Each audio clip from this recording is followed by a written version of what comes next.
Salut tout le monde, on est reparti pour une nouvelle vidéo, petite nouvelle aventure. Donc on est dans les Alpes de Haute-Provence, à la montagne de Lure, dans une jolie hêtraie. Il y a beaucoup d'êtres, l'arbre je parle, et peut-être des êtres magiques aussi, on ne sait jamais.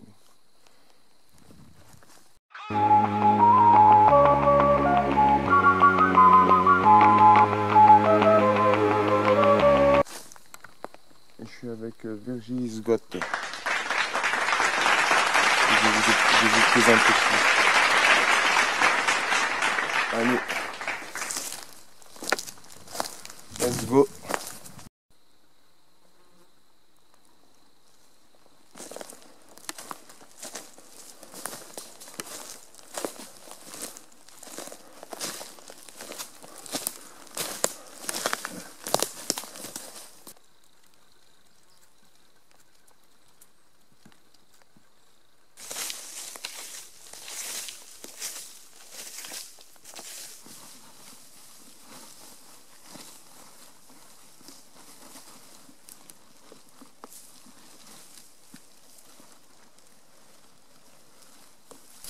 Alors pour ce soir, on a innové un peu. Donc brochette de poulet maison. Ce qu'il vous faut, c'est un peu d'huile d'olive, bien sûr. Donc moi je récupère les petits récipients là de sauce à salade. C'est super. C'est pratique. Et c'est de la récup. Voilà. On mélange bien. Donc là j'ai mis du paprika, de l'arbre de Provence, du thym, du curcuma, du cumin et du sel, du poivre. Donc après je rajouterai du citron, un peu de persil, un peu d'ail et après pour les brochettes il y aura poivron, oignon et bien sûr tomate cerise. Faites pas les choses à moitié. Les petits piquets de brochette. Donc allez, on va me faire mariner tout ça et on se retrouve après. Alors déjà un demi-citron.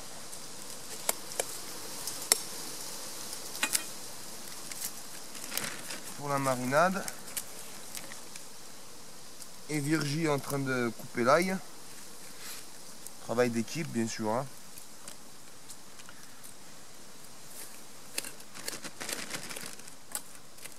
Bon, j'ai pas fait cauchemar en cuisine, mais j'aurais pu. Oh putain, oh, c'est pas bien beau du coup. Mais bon, le plus important, c'est le final, c'est pas vrai? Ouais. On remélange le tout. Regardez-moi cette mixture. Magnifique. On va laisser reposer une bonne heure, je pense. Une heure et demie.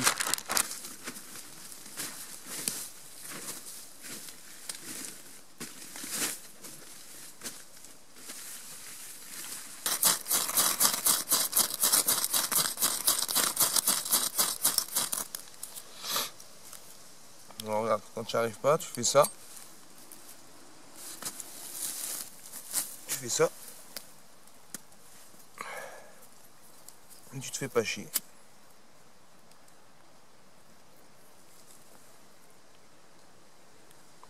Et ça, c'est sur Wish et c'est de la merde.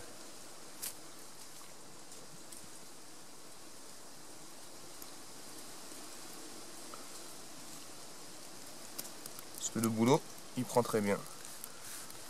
Ah, quoique, il m'a fait mentir là.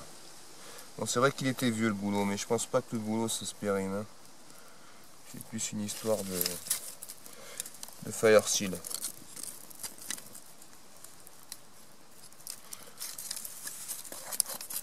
Donc là c'est le couchage de ce soir. On a fait un peu d'origami. Hein. Voilà, les brochettes sont prêtes. Il n'y a plus qu'à envoyer au fourneau. Petite brochette maison marinée au poulet, citron.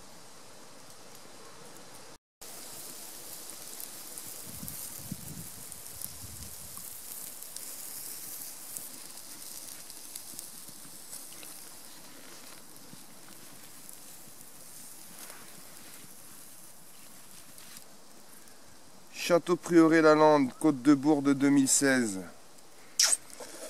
C'est là mon ami. On va l'ouvrir doucement, c'est là. Comme ça. Voilà. Honneur aux femmes, bien sûr. Hein, comme veut la devise. Merci Tariq.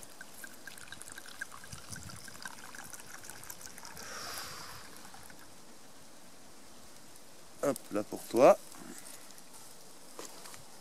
Et puis moi, je suis pas trop vin, donc pour t'accompagner, une petite pichette. Allez, la plus qu'à. Santé les gars.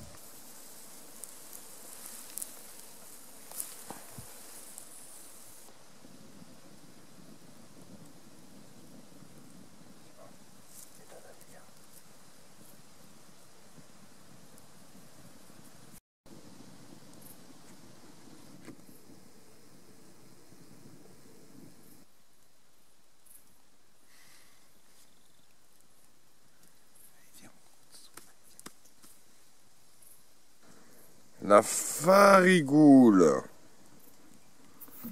Allez, on va voir ce que ça donne. Alors, est-ce que tu peux nous expliquer qu'est-ce que c'est? C'est bon, merci. Liqueur farigoule, qui veut dire thym, est une liqueur typique de Haute-Provence, élaborée avec du thym sauvage, cueilli en fleurs au printemps. Les vertus digestives du thym permettent de finir le repas sur une note légère, parfumée et douce.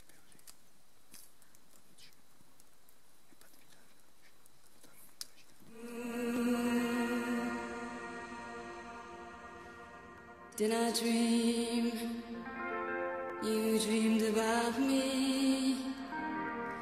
Were you here when I was for sale? Now my foolish boat is leaning, broken love long.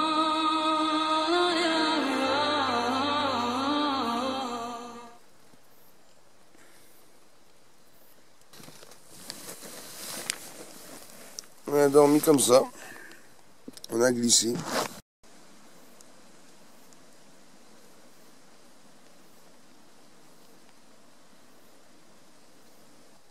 Un bon petit café pour démarrer.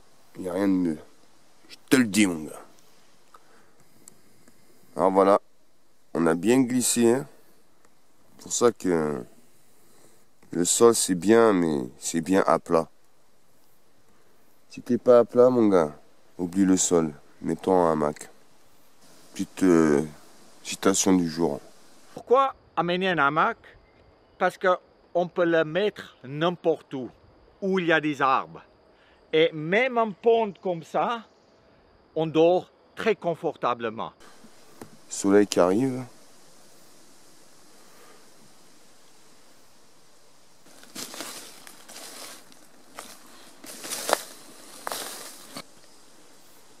Faut que je parle?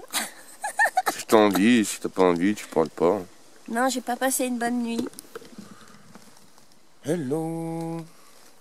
Enfin, moi j'ai bien dormi par contre.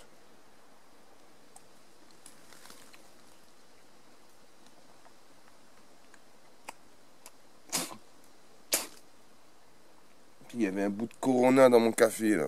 Dégueulasse.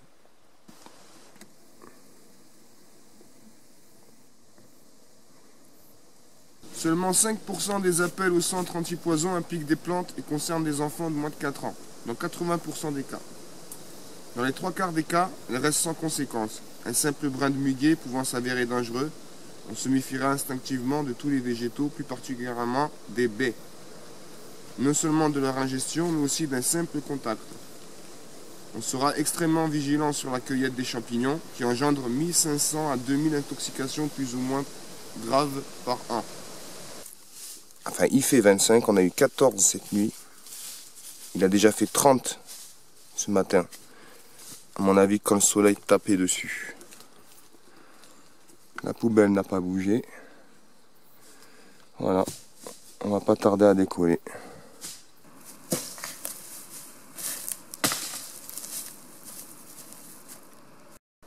Voilà, leave no trace. Ça c'est pratique ça. Et voilà, vous enlevez directement chez Decathlon, à fond la forme.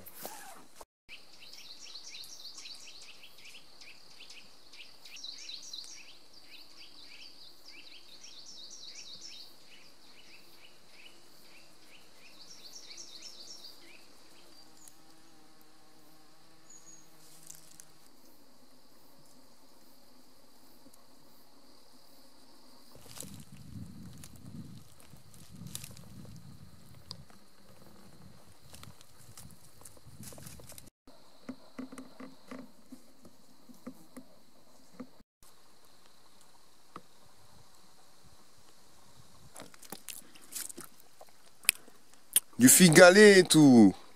Non? C'est quoi déjà? Farigoule. Liqueur farigoule. Avec modération. Hein. Donc là en fait on s'est arrêté au pied du plus gros hêtre du coin. Il est énorme.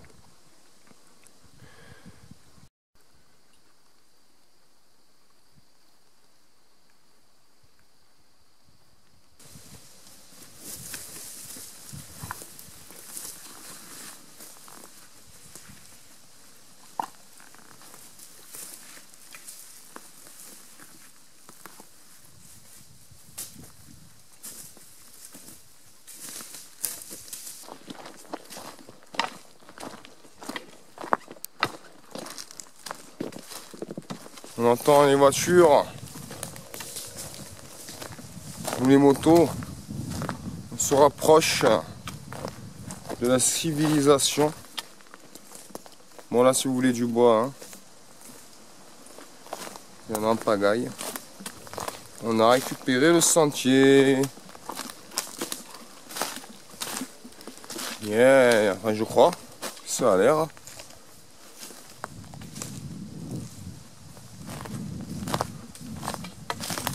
Dans cette belle hêtraie. Des beaux arbres. C'est beau le hêtre. Comme on dit, le charme d'Adam c'est d'être à poil. Hein? Pour ceux qui ne savent pas ce que ça veut dire, je vous invite à aller sur Google.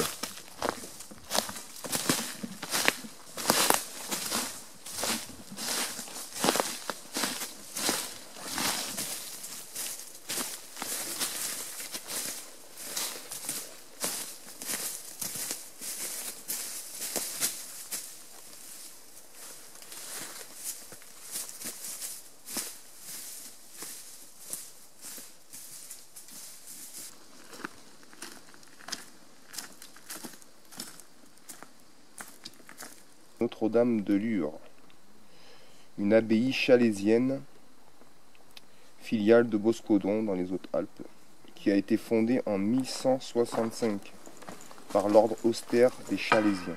Les moines étaient évangélisateurs et défricheurs, les premiers exploitants et défenseurs de la forêt.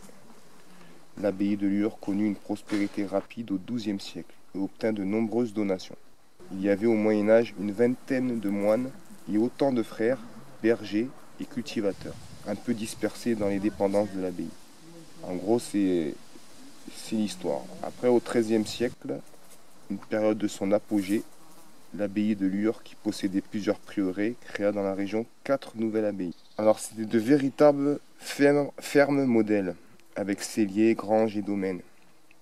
Il faut se représenter l'abbaye de Lure, une vaste exploitation agricole, pastorale et forestière, bénéficiant de nombreux avantages forestiers et de nombreux privilèges du comte de Forcalquier.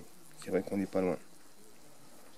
Cependant, au XVe siècle, elle déclina. L'isolement et la rigueur du climat rendant difficile le recrutement de moines, elle fut en partie détruite par les troupes protestantes pendant les guerres de religion et abandonnée à la fin du XVIe siècle. C'est qu'à partir de 1636, après un miracle vu par un berger, la chapelle romane fut relevée, à peu près à l'identique. À cause des contraintes du lieu, elle est anormalement orientée nord-est-sud-ouest.